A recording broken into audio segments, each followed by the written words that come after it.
Sonia, you are under arrest for infecting Pastor Peter with the HIV virus. No, sir. This is a mistake. Officers, I am innocent. You have the right to remain silent. Anything you say now may be used against you in a court of law. Dust motes dancing in the fading light. In a bustling city somewhere in Africa, nestled between rising skyscrapers and crowded marketplaces, a charismatic preacher reigned supreme in the world of faith. Pastor Peter was not just a pastor, he was a phenomenon. His sermons were electrifying, his words were like fire, and when he spoke, it was as if angels themselves echoed his message. People traveled from far and wide just to hear him preach. His church, Grace of Light Ministries, was always filled to the brim, with thousands spilling outside the auditorium just to catch his voice over the loudspeakers. But behind the divine aura, behind the charismatic voice that drew people to God, lurked a dark secret.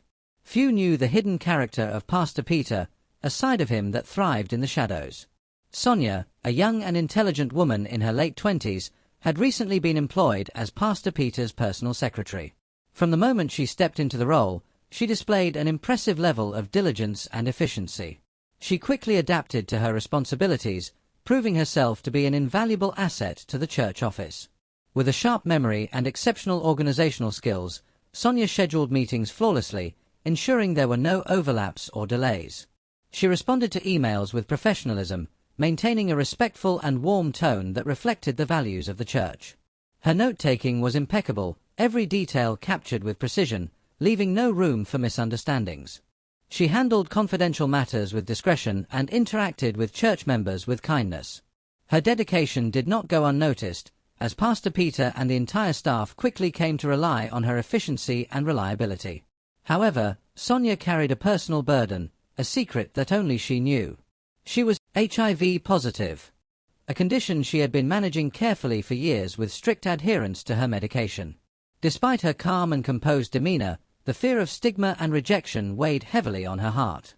She had never disclosed her status to anyone, nor did she intend to. All she wanted was to focus on her job, stay productive, and avoid unnecessary attention. Her primary goal was to earn a living to support her ailing mother, who desperately needed urgent medical treatment. Sonia remained determined to keep going. One morning, Pastor Peter called Sonia into his office. She walked in, slightly curious but maintaining her composure. His office was neat, with a warm, welcoming atmosphere, the faint scent of polished wood lingering in the air. "I must commend you," Pastor Peter said, his eyes scanning her attire. "Your uniform fits you perfectly well." Sonia forced a polite smile, unsure of his intent. "Here, we work as a team," he continued, his voice kind yet firm.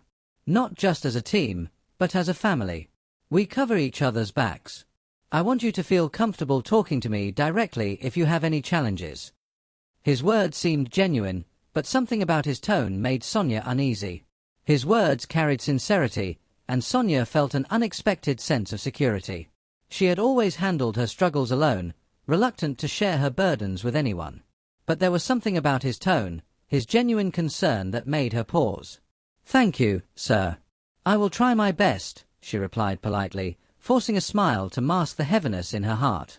Deep down, she wondered if she could truly open up or if her burdens were hers alone to carry. Later that week, as Sonia prepared to leave the office, Pastor Peter called her again. This time, his tone was different, softer, yet laced with something unspoken. There was an unsettling air about him, and Sonia instinctively felt her guard rise. "Do you know you are a beautiful woman?" he asked, leaning back in his chair, his eyes studying her in a way that made her uncomfortable. "A woman like you should be taken care of."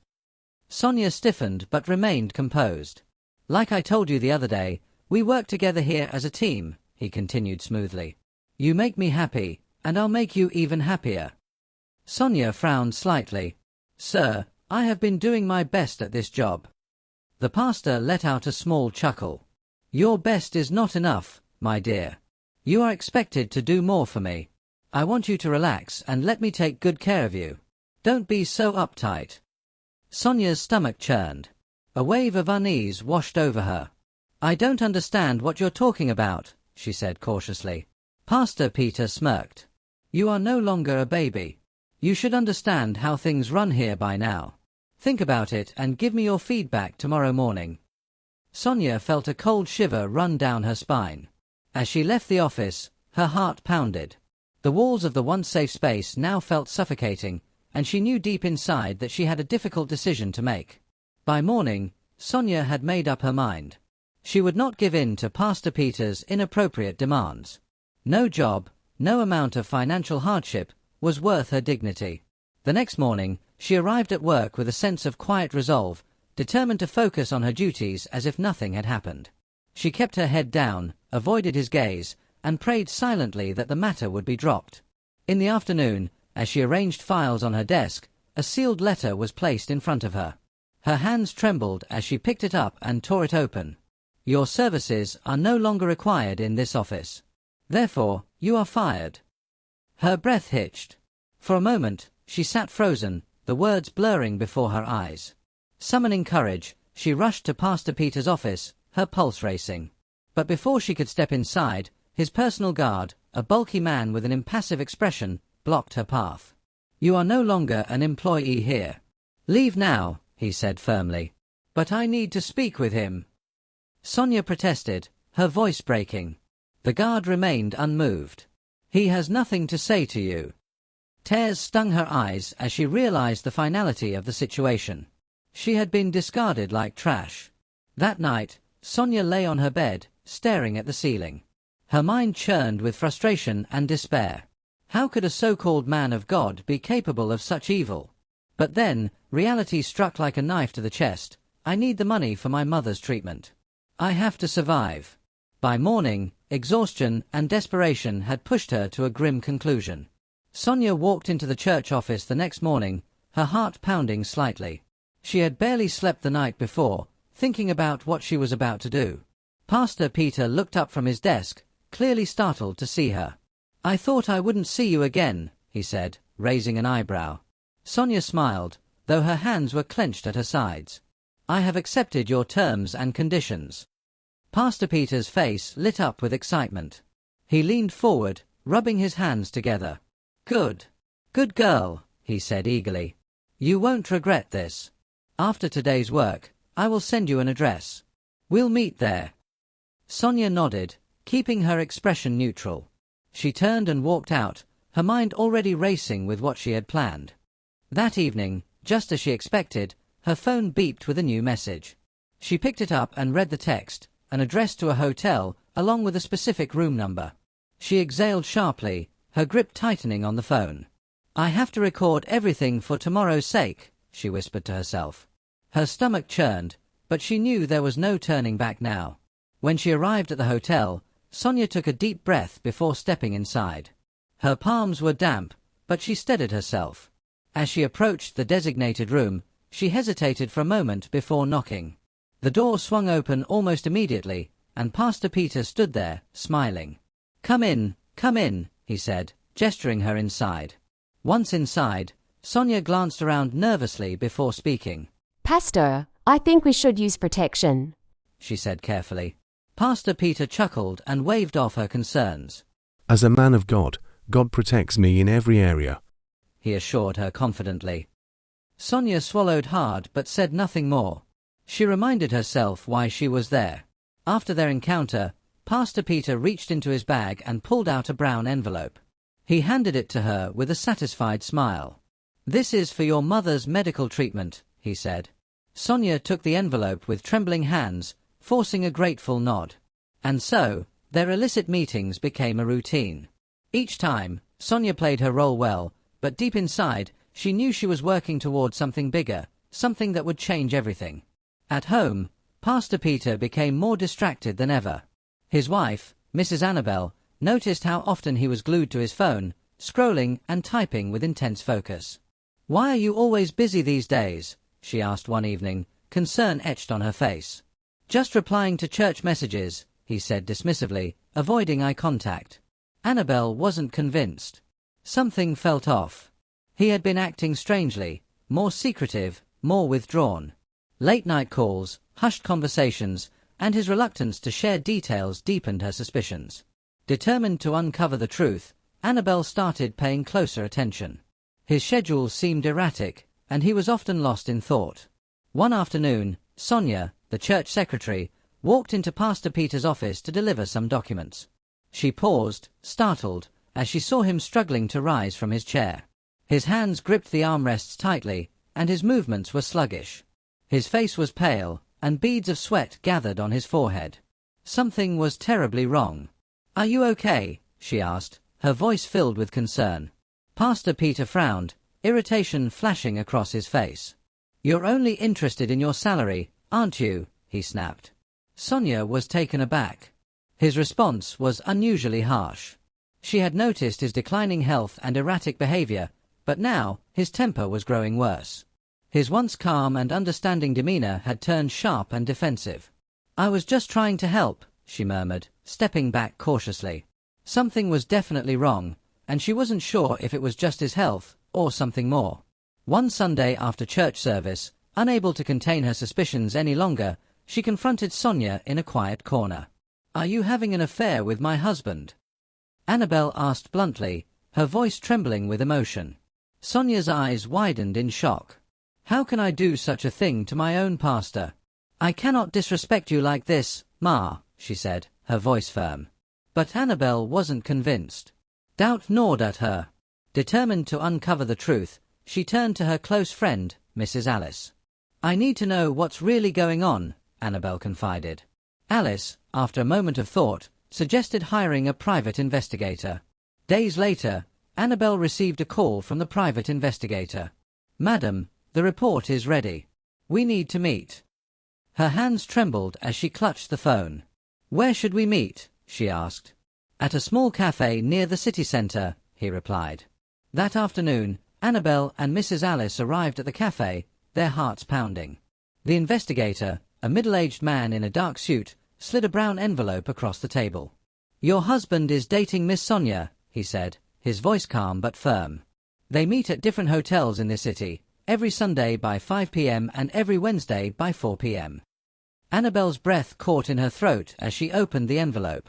Inside were pictures, clear, irrefutable proof. She stared at the images of Pastor Peter and Sonia, laughing, holding hands, entering hotel rooms. Tears welled in her eyes. Alice reached for her hand. "What will you do now?" One fateful day, as the church elders gathered for a routine meeting, an unexpected disruption shook the room. The air was thick with quiet discussions until the doors swung open, and Mrs. Annabelle stormed in, her face flushed with fury. "I have a complaint against your pastor," she declared, raising her hands for attention. The elders turned, startled by the interruption. Pastor Peter shifted uncomfortably in his seat, his forehead glistening with sweat. "He has been sleeping with his secretary," Annabelle continued, her voice trembling with emotion. "And here is the evidence." She threw a stack of pictures onto the table. The elders leaned in, their eyes widening as they took in the undeniable proof, images of Pastor Peter and Sonia together at various hotels. Gasps filled the room. Some elders shook their heads in disbelief, while others erupted in anger. "How could you betray the trust of this church?" one elder demanded. Pastor Peter sat in silence, unable to defend himself. By the end of the day, he had lost everything: his position as a pastor, the respect of his congregation, and his credibility. His once glorious reputation crumbled, leaving behind only whispers of disgrace. As his life crumbled, Pastor Peter's health took a drastic turn for the worse. He grew weaker by the day, losing weight rapidly, his once commanding presence now a shadow of itself. Racked with anger, betrayal, and desperation, he made a shocking move. He had Sonia arrested, accusing her of intentionally infecting him with HIV. The news spread like wildfire, sending shockwaves through the church and the community. Sonia, bewildered and outraged, vehemently denied the accusations.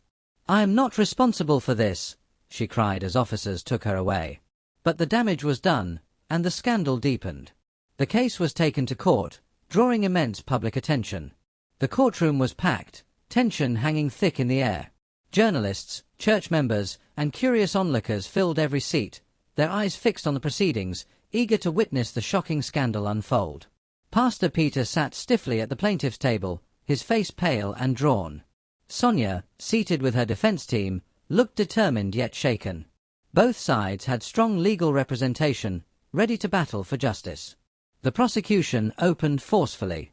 Sonia intentionally infected Pastor Peter with HIV, knowing her status and refusing to disclose it, the lead attorney declared.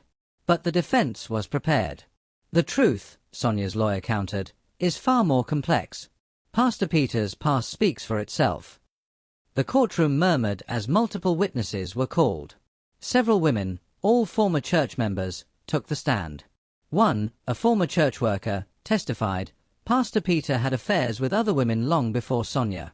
Some of them are also HIV positive. Gasps rippled through the room. Then, the private investigator presented his findings.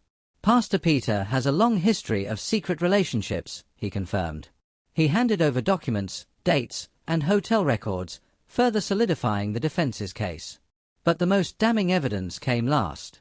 Sonia's lawyer played phone recordings, intimate conversations where Pastor Peter persistently pursued her despite her initial resistance. Pastor, please, I don't want this. Sonia's voice trembled in the audio. Don't be foolish. Pastor Peter's voice responded. No one will find out. The courtroom fell silent.